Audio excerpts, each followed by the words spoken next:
I've been with the company for 12 years, and our performance really started taking a turn for the better as we improved the culture. That was a journey. It was a training. It took a couple of years to really get that going the way we wanted to get it going. And once we did, things started rolling in a positive direction for us. And the key is doing what you say you're going to do.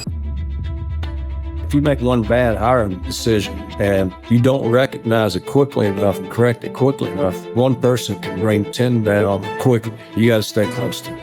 10 internal promotions last year. We've had 50 in the last 5, so we're averaging about 10 internal promotions a year. That's where we want to get to with our employees. It just comes by road, and we can keep that going. We're going to attack employees, and the better we're going to take care of customers. It all comes back to having the right employees taken care of them, keep making sure they feel good about what they're doing, and they're going to have the right opportunities in the future. Welcome to the Culture from the Heart podcast on the From the Heart Business Network. In a business world where employees and customers crave authenticity and trust, hosts Larry Levine and Darrell are on a mission to find and showcase heart-centered executives and the companies they lead.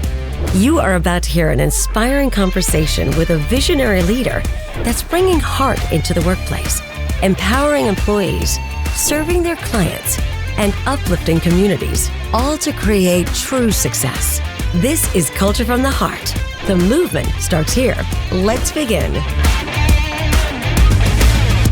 Welcome to Culture from the Heart. I'm your co-host, Darrell, here today with Larry Levine, and we're joined by John Howe, CEO at American Pipe, a wholesale distributor of pipe, valves, fittings, plumbings, fixtures, and fire sprinkler materials. John, welcome to Culture from the Heart. It's great to have you here.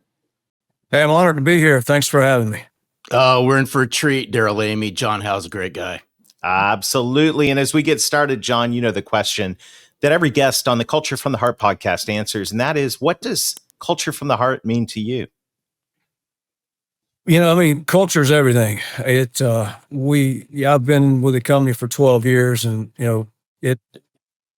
our performance really started taking a turn for the better as we improve the culture. And, I kind of look at improving the culture as a couple of different things. One, anytime you come into a new area of responsibility, you have to figure out where things are and figure out who the informal influencers are in the organization, because they're really the leaders of the organization. And so you figure out who's leading, who people are listening to, and are they a positive influence or not positive influence. And unfortunately here, I had to work through some folks that weren't necessarily a positive influence. And, the first thing you try to do is turn them around and turn them into a positive influence. And then once you figure out that you can't, then, you have to start parting ways with those folks and replacing them with positive people who help you create the kind of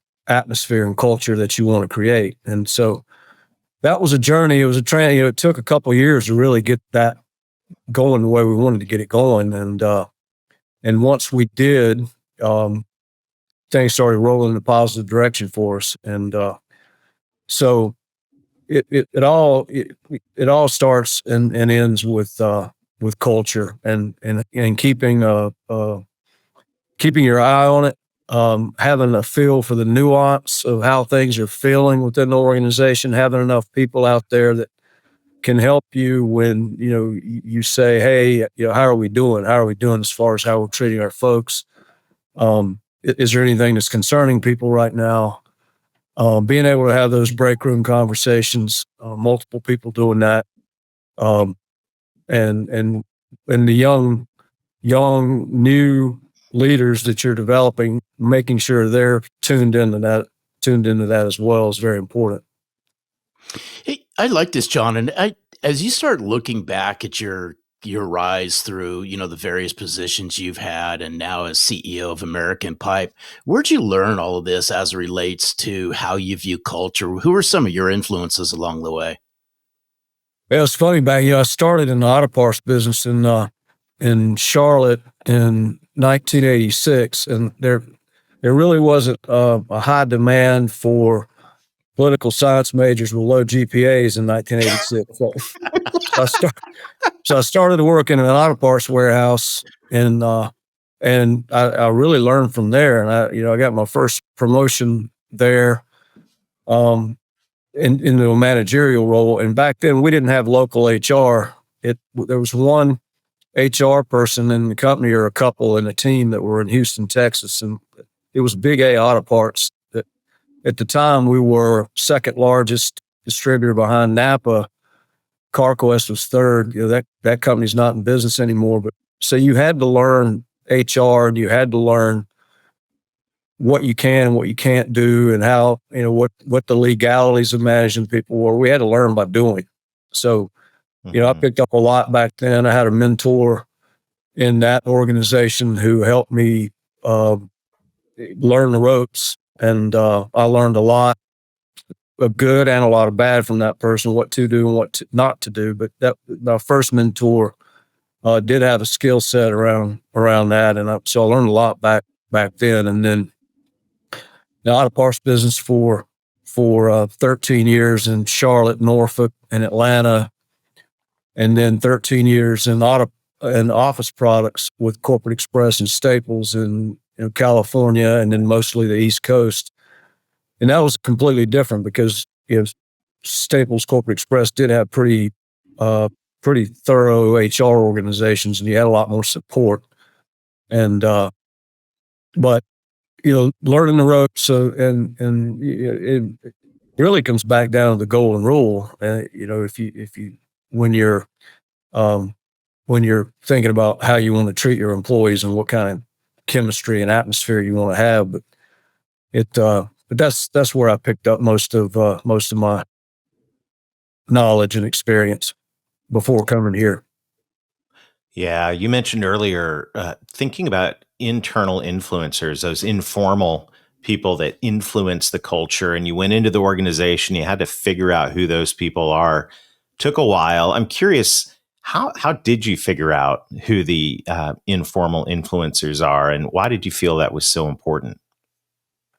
Well, we you talk to people, and you have to talk to everybody, and and a lot of informal conversations on the floor about what'd you do last weekend, and how's your son doing in baseball, and how's dance going for your daughter, and knowing those the answers to those questions before you ask, or knowing what's going on in everybody's family. Mm-hmm.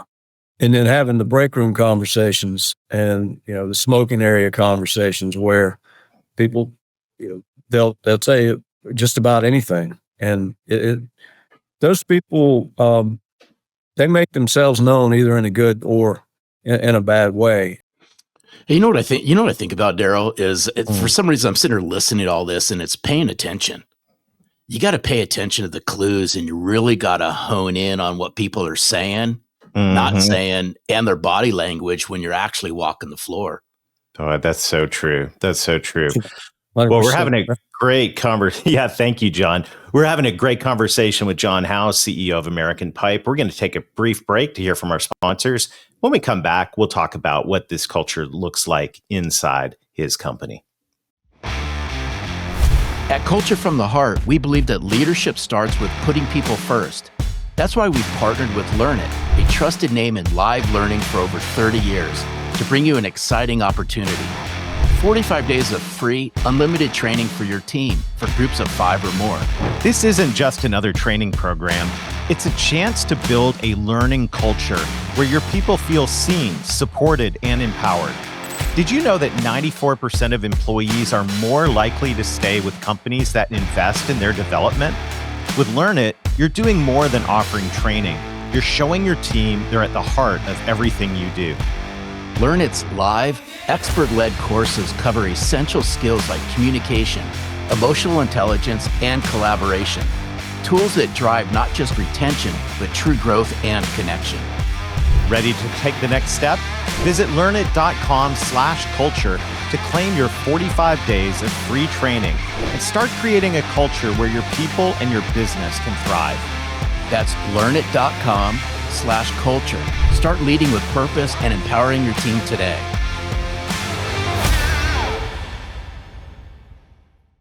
Welcome back. We're having a fantastic conversation with John Howe, CEO of American Pipe. And John, you've been building this culture intentionally at your company. And we talked about coming in, identifying the informal influencers. I want to shift the conversation to when it came time to actually build that culture. What were some of the things that were going through your mind as you thought about the type of culture you wanted to create in the company? Yeah, if we were going to grow, we needed to bring in talent. And it was interesting. I wanted to start a sales and management training program. And we had one employee come through a program like that. And then it kind of died. And it had been just sitting there and really we weren't bringing in any new people. And that one person is really our top salesperson now. He's been highly successful. I was going to my oldest daughter, Olivia, was starting at the University of Alabama. She was going to their recruitment event. So you go and, they got their dog and pony show, and you get in a van with someone, and he rides you around campus. He's telling you all these things. This kid was really sharp, well-spoken. And I said, I'd love to have him in our training program. So once it was over, I said, hey, what year are you? And he said, well, I'm a junior. And I said, well, as you get closer to graduating, I'd like to talk to you about our sales and management training program. And I gave him a card. And he said, well, hey, do you have an internship program in the summer? And we didn't. And I said, yeah.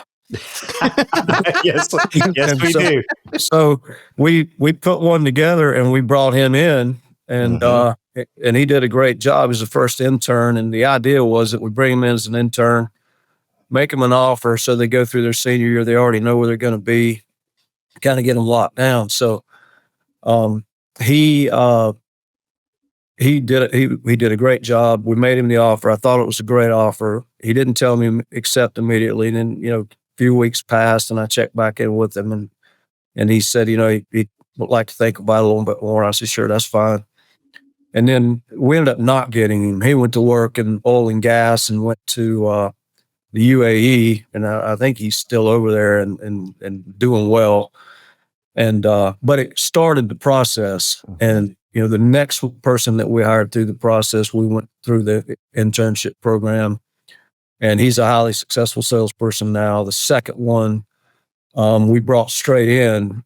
He had already graduated, and we brought him straight in the training program. He's our general manager for our Nashville and Knoxville locations now, doing a great job. So that program just started rolling. And the first two, I think actually the first 5 or 6 that we brought in were college athletes and different sports. We had a football player, couple football players, couple baseball players. And so I think we started looking for that because it's one thing to it's one thing to play a sport and be highly successful in high school. But if you can do it at college with all the demands that you have on you as a college student, it kind of shows you a level of discipline that they have to be able to get through that. And so all of our folks have not been former athletes, but we have several former military. And then we have others that have worked in other jobs, and we brought them in because we liked how they fit our culture, and they were recommended by other employees. So that's another thing that's worked big for us, I think, and it helps when you start getting the right people on board as an employee referral program. And 90% of our employees in the last 10 years have come through a referral program referred by other employees. And employees aren't going to refer somebody if they don't think they're a fit for the culture, if they don't think they're going to be able to carry their weight. And so when you can get those folks, they're successful a much higher percentage of the time than someone doesn't know. So that's been very good for us. And we would not be able to, we've grown 400% in 10 years, and we wouldn't have been able to do that without the trainees that we brought in. They're all filling very, very key roles. And, the other thing about it, when we first started the training program, I was talking to the HR person at the time, and I said, we're probably going to have about a 50% success rate with these folks because People are changing jobs a lot more often now. They typically are staying in jobs for 2 years and moving. And, we had a phenomenal run where the first 10, we didn't lose anybody. And, I think of 20 trainees that we brought in now, we've lost 2 and one of them came back. So we're at about a 95% success retention rate with those folks. And the key is doing what you say you're going to do. And, we tell them, hey, this is a couple-year program. It is loose. We have a loose structure, and part of what it entails is you're going to go into a role where you're needed, and so some move faster than others. Some spend more time in ops than others. Some spend more time at the counter than others, and it's just been kind of they go where they're needed, and but we do work hard to get them promoted quickly and into a new role quickly, and not let them get stagnant. Hey, you know what I like about this, and I'm sitting here as I was listening to what you're saying, John, and the recruitment of military, and then the recruitment of former athletes, college athletes, and things like this. There's 2 words that come to mind, and that's mental toughness. Yep. And if there's anything we know about sales, you need mental toughness, because you're going to ride the roller coaster on a weekly, monthly, quarterly basis. So I applaud you for looking at some of that as part of your recruitment process. Yeah. And the other thing, I have been in the interview process for every one of those folks. And we're looking, or are they a fit? Are they going to fit with our culture? Are they going to be somebody that people like working with? And, that's been a big part of our ability to keep our retention. I mean, we're at 91% retention last year. And we've been able to do that because we hire people that everyone likes working with. And if we do make a mistake, that we address it pretty quickly and we don't allow them to bring other folks down. So, we've had a good run with those folks that are a good fit for our team and our culture and people like working with. Yeah, I can definitely see the intentionality here in not only who you bring on, but how you support them once they're on board. So in our next segment, after a quick break, I want to dive deeper into that. You're listening to Culture from the Heart. We'll see you back here in a minute. At Culture from the Heart, we know that hiring the right salespeople and leaders for your company is about more than just resumes. It's about finding individuals who have what it takes to succeed. That's why we're excited to offer candidate assessments from Selling from the Heart to help ensure you make great hiring decisions for your sales team. Based on data from surveys of over 2.2 million sales professionals and sales leaders, these assessments benchmark your candidates against the core skills of top-performing salespeople and leaders. You'll gain unparalleled insight into their potential, uncovering whether they have the mindset, abilities, and behaviors needed to thrive in your organization. It's not just about filling a role. It's about ensuring that every sales hire aligns with your culture and contributes to your success. Don't leave your next hire to chance. Visit sellingfromtheheart.net/hiring and discover how candidate assessments can help you build a winning team. Make your next hire with confidence, because your business deserves the best. Hey, thanks for listening to that quick break. Right before the break, we were talking with John Howe about the incredible success rate they've had in retention. And John, you said you talked about recruiting very intentionally. You talked about training. I know there's a lot of leaders listening in going, man, I would love to have that kind of success rate in retention. So what advice would you give when it comes to recruiting and making sure people are a really good fit for your organization and culture? Well, I think, we started 10 years ago and most of our employees start in the warehouse or driver ranks. And we made a decision. So we want to hire folks that we feel like can be promoted twice from where we're bringing them in. So if we have someone coming in the warehouse, we want them to be able to go counter to inside sales, or warehouse to warehouse lead to supervisor. And then once we have done that, brought those people in, we've done a very good job of promoting from within. So we had 10 internal promotions last year. We've had 50 in the last 5. So we're averaging about 10 internal promotions a year. We always look inside first. And, the beautiful thing about internal promotions is, number one, it's the devil you know who you're promoting, what their strengths and weaknesses are, what you need to work with. And then number two, it shows everyone else in the organization, hey, I can do that too. I'll get my shot if I do the right thing. So promoting from within enables you to keep your folks. And to promote, to set that up, you have to develop. And so we have, we're about 140 employees now. And we have our sales per employee are about 50% better than the average in the industry. So we're very productive. Of that 140, we've got about 50 employees in what we call employee roundtables, but they're in a development program that I run with those employees, and so I meet with them all 4 times a year for a couple of hours. We go over financial results. We go over our performance on our strategic initiatives.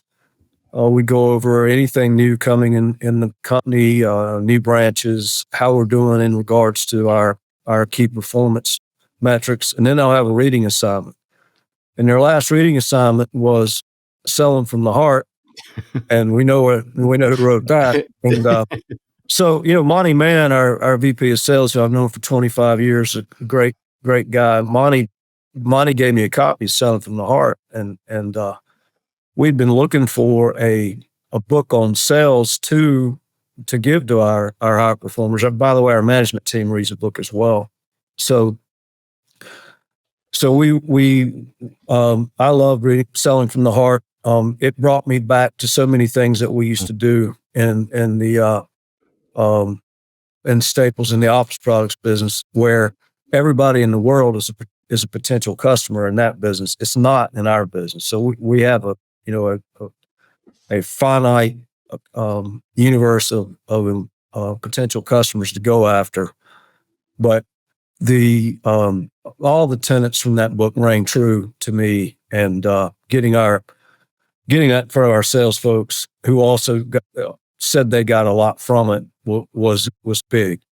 So we have 4 books a year that we assign to our employees, all of a leadership management, and then of this one is of a sales nature that we are using to help them improve their skills. And if you read 10 leadership books, and you read from Jim Collins to Ryan Holiday, all the tenets are really the same, just said in a different way. There's really not that much new that hasn't been said before. But when you read it 10 times, it starts to sink in, and you may not remember what book you got it from, but you remember what you're supposed to do in this situation. And that's where we want to get to with our employees is, it just comes by rote, and our leaders are better leaders because we're developing them, and because we're developing them, they're able to progress to the next job, and that keeps our internal promotions going. And the more we can keep that going, the more we're going to retain employees, and the better we're going to take care of customers. New employees, nothing wrong with them, but because they're new, and everybody has to be new at some point, but you're less productive and you make more mistakes while you're learning. So when you keep your employees and they have a long tenure, you're going to do a better job taking care of customers. Yeah. And you do a better job of taking care of customers than your competitors, and you're gonna grow share, and you're going to continue to grow as a company and be able to create more opportunities for more employees and do good things in the community. Hey, I applaud you, John, for what you just said. Spot on. Yeah, and I totally agree. There's something, and we firmly believe this, Darrell and I, it's just deeply rooted in who we are, is growth occurs from the inside out. And I'm so glad to hear that you looked for promotions twice within some of these people that you bring on, because all the outer success you have, I believe, is because all the growth that you've done inside your company. So I applaud you for it, John. Yeah, 100%. I mean, it all comes back to having the right employees, taking care of them, making sure they feel good about what they're doing, and they're going to have the right opportunities in the future. And if you do that, they're going to take better care of customers, and they're going to create more opportunities for themselves. I love it. I love it. John, as we wrap up, what's one last piece of advice you'd give to other leaders who are looking to improve their culture? I think you have to give back to the community the communities that you operate in. And, it's more important to younger folks today than it was probably to Larry and I when we started. I mean, but people want to work for companies that give back, and they want to have multiple opportunities to do that. And we have a couple things we have been doing for years. We have 10 reading mentors. We're in a community here. There's an elementary school less than a mile behind us, and there are 10 of us that are reading mentors with children that aren't up to grade level. So we're assigned a student that's not up to grade level. We read with them, write. We do sight words. We do the alphabet. I mean, we have a program that we work through an organization called Better Basics, which is a literacy improvement program. They give us the template, and then we go into the school and do that. I think we're on our 8th year. And so most of the 10 same employees have been doing that for about 8 years. Myself, our Brent Watts, our CFO, Jeff Duncan, our VP of Ops, Kristen Grunhofer, our HR manager, Melissa Lane, our director of finance and accounting. All those folks are in that program. Other employees are Susan Greenway, our IT manager. And so we have a lot of fun with it. I do not feel better ever in my work life than walking out of that school every week, because something funny is going to happen. I mean, those kids there. There's always something, and it's just a lot of fun. And the second thing is we're a big contributor to the MS Society. I found out about 15 years ago my sister-in-law had MS, and so we want to do everything we can to help improve the lives of those folks with MS. So we're the second largest fundraising organization in Alabama, Mississippi, and Louisiana for the MS Society. We do multiple events. One of those is an event called Bourbonham, Larry, where we have about 100 different bourbon vendors come to Birmingham, and you get a certain number of pours for a ticket. We raised $400,000 last year for the MS Society through that event. So that's a big event. We also do the MS Walk every year, and we're the second largest fundraising team for that. So we'll be over 20,000 this year in funds raised for MS. So that's two of the things. We promote those heavily on our website so people can see that we actually have a giving back tab that tells all the things that we do. So cool. And so I think that's we want to help as many people as we can make a better life for themselves, starting with our employees, but including our customers, our shareholders, and the communities that we operate in. That's our purpose. And so those things fit right into that. Hey, John Howe, I'm coming to work for you, John Howe. Love it. John's got an internship for you, Larry. Yeah, can I be on the internship? Work out. We'll create a special one for you. We can. This is gonna go off the cliff real fast, Darrell. We love great salespeople. Hey, John, thank you so much for sharing time with us today. You're a true inspiration, and this has been fantastic. Thank you all. Appreciate you having me. That's our anytime. pleasure. What a great conversation. And so many things stuck out, but Larry, I thought what was really cool is when John said, when we hire somebody, we're already thinking 2 steps, ahead in terms of, hey, where could this person be in our organization? And I think that is really, really smart. Well, first, it's visionary thinking, but it just goes back to the more you invest in your people, the more you grow from the inside, all the outer success just starts to come. John and American Pipe are just living proof of it. Yeah, this the success rate on retention there, I think, is worthy of almost going back and rewinding with a notepad, because there were a lot of gems in this episode. So thanks again to John for sharing his heart and his lessons.